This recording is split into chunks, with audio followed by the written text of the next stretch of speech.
An Eastern Cape Socio-Economic Consultative Council report has found that the province has officially entered a recession.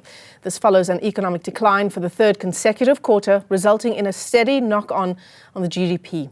The largest contributors to this negative growth in the first quarter of 2024, mining, construction, manufacturing and transport going on a downward spiral, resulting in over 70,000 job losses. Let's bring in Odwa Voyi, who is the regional chairperson of the National African Federated Chamber of Commerce and Industry, and henceforth I shall say NAFCOC. Odwa, it's great to talk to you. Thanks very much indeed for joining us this afternoon. Not good news for a province that also has the highest number of unemployed people. Indeed, Michelle. Firstly, let me just greet the viewers out there, especially the Eastern Cape people during this unfortunate outcomes in terms of our economic decline. So how did this happen, Odwa? The decline is largely in construction and manufacturing in the province. Car manufacturing used to be one of the biggest employers in the Eastern Cape. Yes, Michelle, we have received such news, but we are not surprised in terms of, especially in these sectors, specific sectors, especially in the construction sector, where we have witnessed and experienced some sort of these illegal activities in terms of the procurement, where people would claim such projects. It has a very, very negative effect in terms of the actual the construction sector as it is. We had those headlines, we have those challenges. We've been witnessing those challenges in the past years, and also in terms of the uncertainty in terms of the political stability. I think it has that effect in terms of the negativity in the construction sector. Also, the access to capital.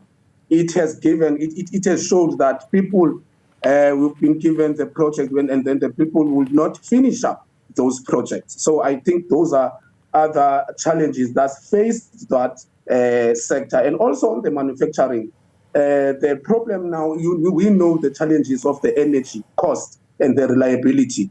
We've been experiencing these factors, these negative factors in terms of the energy supply. It's a nationwide.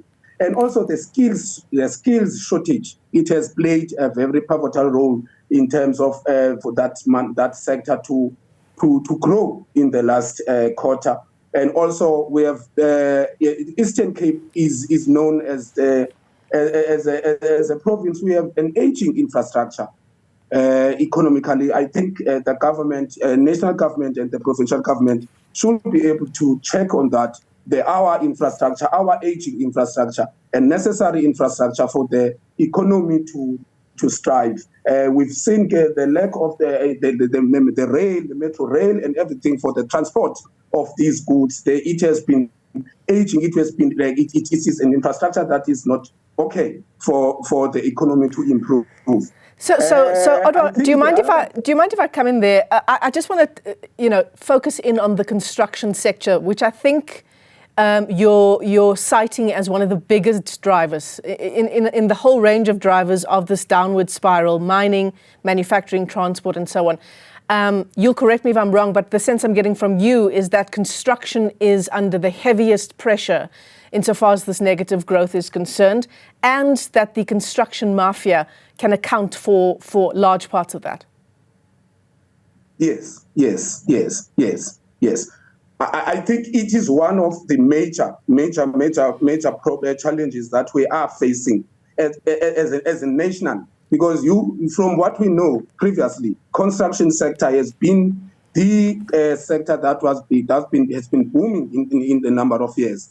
But now we have witnessed these unfortunate deeds that are happening in the construction sector. I think maybe if we foster collaboration, the partners in terms of the law enforcement and other government partners for us maybe to remedy these challenges. I think because these challenges are out there and people know they know what is happening in terms of the disruption in that sector. So I think those are the things that the government should look at together with us, the business fraternity, also the community, because this thing it needs all of these parties to find ways, to find solutions for the stability of our province and our economy. Yeah, and if not, the unemployment numbers will continue to increase, right? Unemployment in the Eastern Cape now with the loss of the 77,000 jobs in the first quarter of this year, unemployment now at 42.5%. Not only is that a socio-economic crisis as it is around the country, but it's so much wasted talent and so much wasted energy and ingenuity and possibility that can feed into the Eastern Cape province.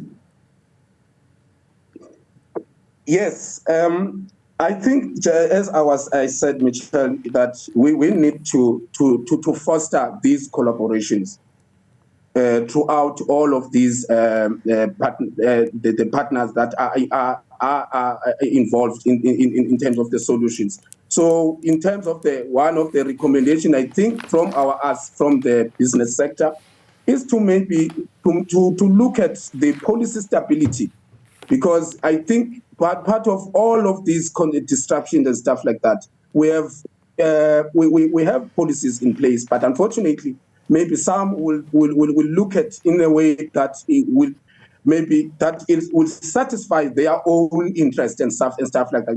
So we think that the policy stability must be emphasized, and the public investment also, those partners with the government. I think it is important that government should open arms for the public investment and also monitor each and every action that maybe has been initiated. I think also the challenges that we're facing in terms of the manufacturing is I think we lack in innovation in terms of the technological what you call. Now we are in a technological disruption. There are things that in our infrastructure is at risk. So it hinders in terms of the economic growth of the manufacturing and also the construction services sector. Absolutely. So I think our main interest is to have those collaboration with the ongoing collaboration and engagement with the government and all those partners and private partners, so that we can achieve what we have planned. NAFCOC Regional Chairperson Odwa Voyi, let me thank you for your time this afternoon. Incredibly important story there. The Eastern Cape is now officially an economy that is in recession.